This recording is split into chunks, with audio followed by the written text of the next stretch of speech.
கர்த்தருடைய பரிசுத்த நாமத்திற்கு மகிமுண்டாகட்டும். ஆண்டவராகிய இயேசு கிறிஸ்துவின் நாமத்தினாலே அன்பு கர்த்தருடைய பிள்ளைகளாகிய தங்கள் அனைவருக்கும் ஸ்வீட் ஊழியத்தின் சார்பாக வாழ்த்துக்களையும் ஸ்தோத்திரங்களையும் தெரிவித்துக் கொள்கின்றேன். மத்தேயு எழுதின நற்செய்தி நூல் 11ஆம் அதிகாரம் 28வது வசனம். மத்தேயு 11ஆம் அதிகாரம் வசனம் 28. வருத்தப்பட்டு பாரம் சுமக்கிறவர்களே, நீங்கள் எல்லாரும் என்னிடத்தில் வாருங்கள், நான் உங்களுக்கு இளைப்பாறுதல் தருவேன். வருத்தப்பட்டு பாரம் சுமக்கிறவர்களே, நீங்கள் எல்லாரும் என்னிடத்தில் வாருங்கள், நான் உங்களுக்கு இளைப்பாறுதல் தருவேன். என் அன்பு கடவுளுடைய பிள்ளைகளே, இந்த வசனம் பெரும்பாலும் நாம் கிராம ஊழியங்களிலே அல்லது கிறிஸ்தவர்கள் அல்லாதவர் மத்தியில் நற்செய்தி அறிவிக்கும் போது பயன்படுத்தப்படுகின்ற வசனங்கள். இன்றைக்கும் ஸ்வீட் ஊழியத்தில் கிராமங்கள் தோறும் செல்லும் பொழுது இந்த வசனத்தை சொல்லி இதை போன்ற சுவிசேஷ வார்த்தைகளை சொல்லி ஆண்டவர் நல்லவர் என்று சொல்லி அழைக்கின்றோம். அன்பு கடவுளுடைய பிள்ளைகளை, அதனுடைய அடிப்படையாக புரிந்து கொண்டிருப்பது என்னவென்றால், ஏதோ கிறிஸ்தவர்கள் அல்லாதவர்களுக்கு மட்டும்தான் வாழ்க்கையில் பிரச்சனைகளும் போராட்டங்களும் கவலைகளும் இருக்கிறது. நீங்கள் எல்லாரும் இயேசுனிடத்தில் வாருங்கள், இயேசு உங்களுக்கு விடுதலையை தருவார், உங்களை ஆசீர்வதிப்பார் என்று சொல்லி நாம் பிரசங்கிப்பது வழக்கமாக இருக்கிறது. ஆனால் அதே நேரத்தில் நம்முடைய வாழ்க்கை, தனிப்பட்ட வாழ்க்கையை பார்க்கும் பொழுது கூட நமக்கும் அநேக விதமான துன்பங்களும் துயரங்களும் நிறைந்து தான் காணப்படுகிறது. ஆனால் ஏன் நமக்கு அது விலகவில்லை என்ற கேள்வி வருகிறது. பல ஆண்டுகளுக்கு முன்பதாக ஒருவரிடத்தில் பேசும்பொழுது கூட இப்படி சொன்னதாக நான் கேள்விப்பட்டேன். எங்கே யாரால் என்று தெரியாது, ஆனால் அந்த செய்தியை மட்டும் கேள்விப்பட்டேன்.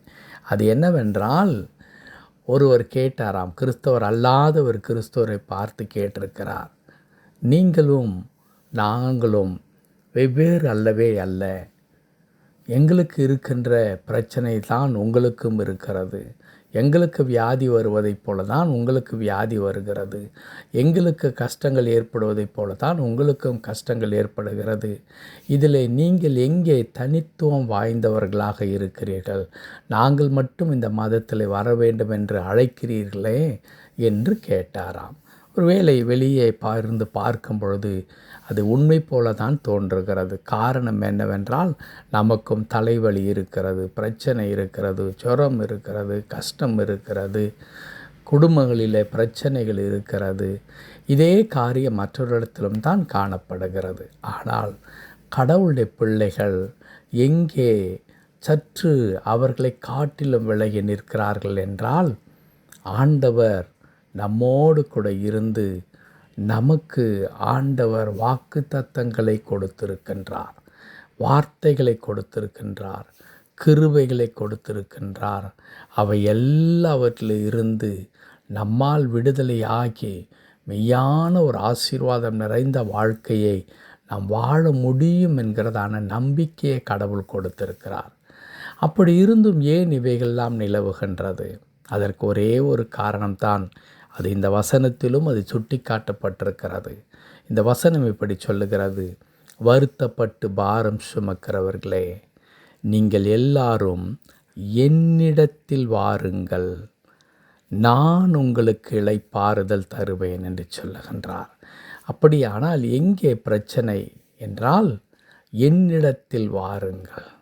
கடவுளை அறிந்த மக்கள் தங்களுக்கே தெரியாமல் செய்கின்ற ஒரு மாபெரும் தவறு என்ன? பிரச்சனைகள் கஷ்டங்கள் வரும்பொழுது கடவுளிடத்திலே செல்லுவதில்லை. மாறாக அவர்கள் என்ன செய்கின்றார்கள்?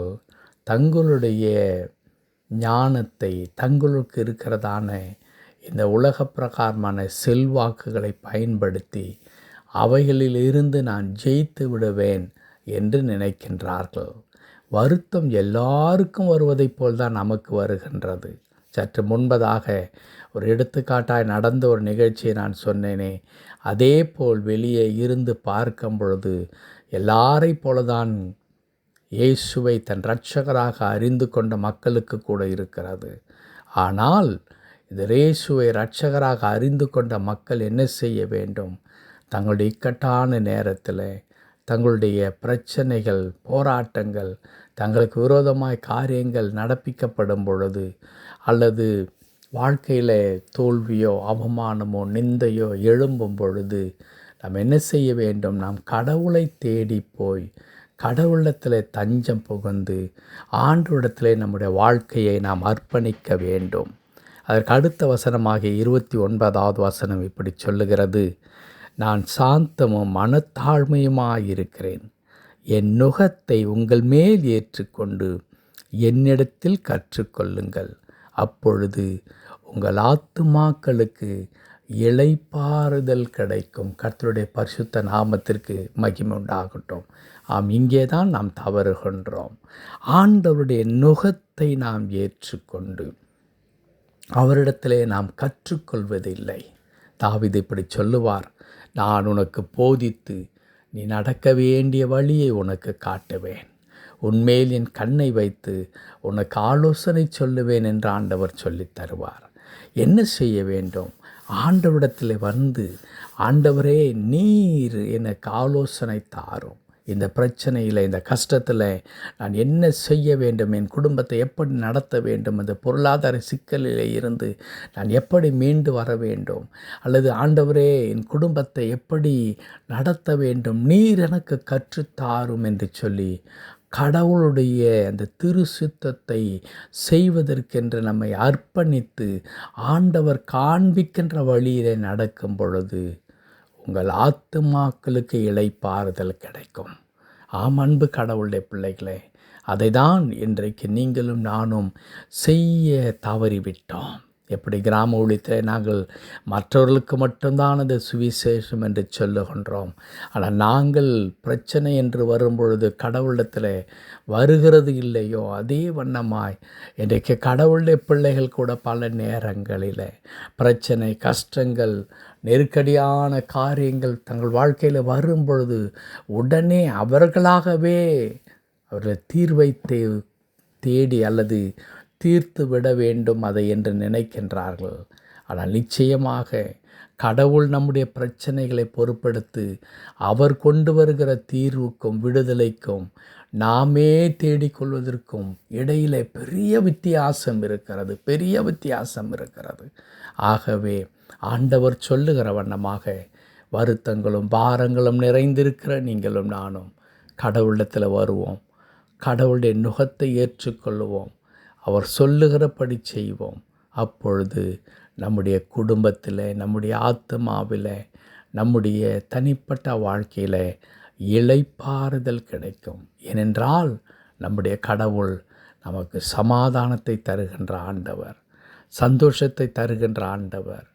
நம்முடைய எல்லா விதமான குறைவுகளையும் மன்னித்து தம்மண்டை ஏற்றுக்கொண்டு நமக்கு இருக்கிறதான எல்லா பிரச்சனைகளிலிருந்து நம்மை விடுவித்து சமாதானத்தை கட்டளிடுவதற்கு அவர் போதுமானவராக இருக்கிறார். ஒரே ஒரு காரியம்தான், நாம் தேவனிடத்தில் வர வேண்டும், கடவுளிடத்தில் நம்முடைய வாழ்வை அர்ப்பணிக்க வேண்டும், அவருடைய உதவியை தேட வேண்டும், அவர் சொல்லுகிறபடி செய்ய வேண்டும். கடவுள் தாமே அப்படிப்பட்டதான அர்ப்பணிப்பை நம்முடைய உள்ளத்தில் தந்து அதன் மூலமாய் அவர் நம்மை வழிநடத்தி அவர் கொடுக்கிறதான இளைப்பாறுதலையும் சமாதானத்தையும் ஒவ்வொரு நாளும் நம்முடைய வாழ்க்கையில் தந்தருள்வாராக.